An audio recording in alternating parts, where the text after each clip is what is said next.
All right, folks, how you doing? Russell, TrueResults303.com. Check out the website, link in the description box. Mind, body, spirit, fitness. Put in the healing back in health. Once again, don't forget to follow us on social media, Facebook, Twitter, Google+. The podcast is out there, all major podcast players. Those links will be in the description box as well. All right? Coming at you today with a topic of why you feel underappreciated at work, maybe at home. I think I'm going to stick with at work, but I think why you feel underappreciated in general. And I've made other videos kind of on this topic, but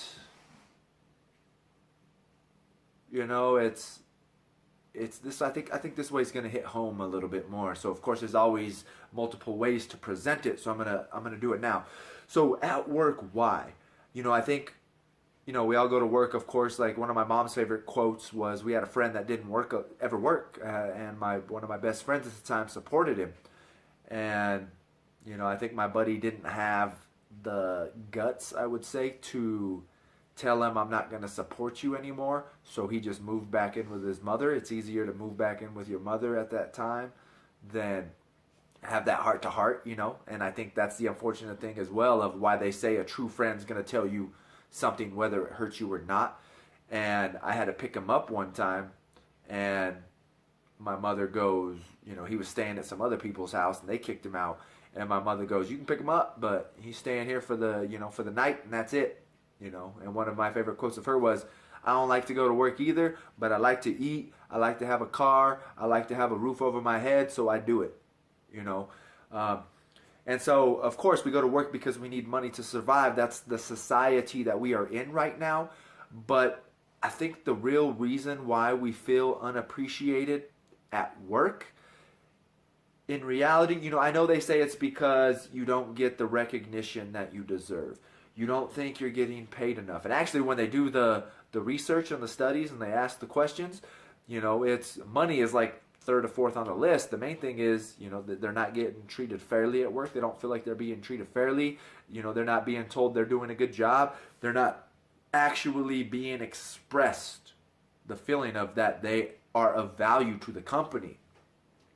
But another reason I think why you feel unappreciated at work is because we work so hard for that dollar, and then unfortunately it seems like we can never get ahead, and we never do. We can never make a better lives for ourselves. So in reality, I hate to say it, I think the real reason why you feel unappreciated at work is because we're using that money to go out and party, go out to eat every single day, buy some clothes to put on our back. And all those things, unfortunately, are temporary when it comes to happiness, right? So in reality, the reason why I think we feel more unappreciated at work is because we are using the money that we make from work, and we are not using it to our advantage.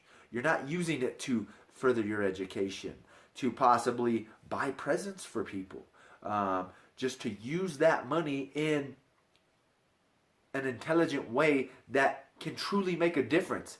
Because unfortunately, you go out and blow 20, 30 bucks to go out to dinner, when in reality, I can eat, if I don't go out to eat and I just eat what I buy at the grocery store, if I bought $50 worth of groceries for myself, I could eat for almost 2 weeks. But yeah, does it get boring and it doesn't taste as good because I'm a lazy cook? Well, yeah, of course. But now it allows me to use my money in a more effective way by purchasing books, purchasing courses, buying somebody a gift. My buddy just had a wedding. I had to blow a bunch of money on buying my suit, the bachelor party, all these other things. But it's using money in a way that makes my life better, and not, in the long run, and not just temporarily, right? Not temporarily for a new shirt. People make fun of me because I wear these shirts everywhere I go. And I'm like, well, it's my business. It's me, I've always heard a guy say, I'm not a walking billboard, so I wear plain shirts. I'm not a walking billboard. I'm not going to give them, I'm not going to promote that brand.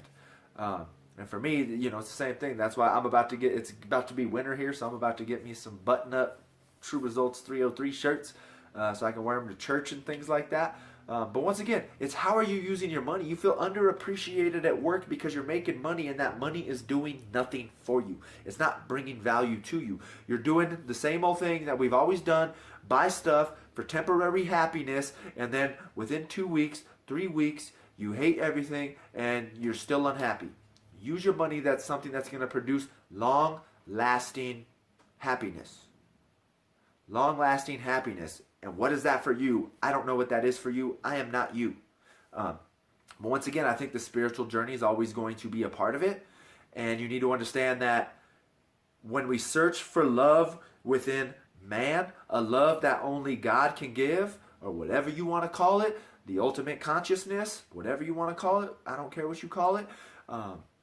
If you're searching for that love within a human being, you're always going to be disappointed. So first, you need to reach for the love up there, the love of the Most High, whatever that is for you. For me, it's Yahweh, Jesus, God, Father, Son, Holy Spirit. But once again, if you're searching for that love, that should be coming first. And then from there, it's using your money in something that's going to last for long-term happiness. We need to get over this concept. A perfect example is someone buys their iPhone, and the new iPhone, the new Galaxy, the new whatever, and you're so happy, but then within 3 weeks you don't give a crap. It's whatever, same old thing. You're so happy, and you can ask the person, "How's that phone?" "No, whatever, it's cool, whatever." You felt so cool at the time, but once again, you're unappreciated at work because the product of work is money, right?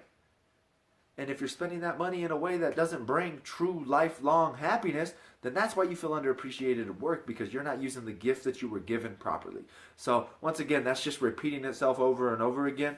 Once again, food for thought, think about it, pray on it, meditate on it, lecto divina on it. That's Christian meditation. Self-reflection, something, turn the TV off, turn off your phone right after this video and truly sit there and think about it. I don't know how much I can stress that on people. Don't go to the next video. Just set your phone down, set your tablet down, put your laptop down, and think about this for a second. What can you do? Because it does no good if you just listen to it and then you just go on to the next thing. It's like they say, knowledge is not power. Knowledge applied is power. It doesn't matter how much you know. Same thing like as a personal trainer. You try to get people to buy personal training and they're like, "Oh, I already know. Well, then why are you 40 pounds overweight? Because it doesn't matter what you know. Knowledge is not power. Knowledge applied is power. I don't care what you know if you don't have the self-control to go out and do it. Okay? So I hope that makes sense again. So once again, thank you for tuning in. I know your time is valuable. You're spending it with me, and I greatly appreciate it. Don't forget to follow us on social media, Facebook, Twitter, Google+. The podcast is out there. Links in the description box. True Results 303. Don't forget to subscribe to this channel. Share and like these videos.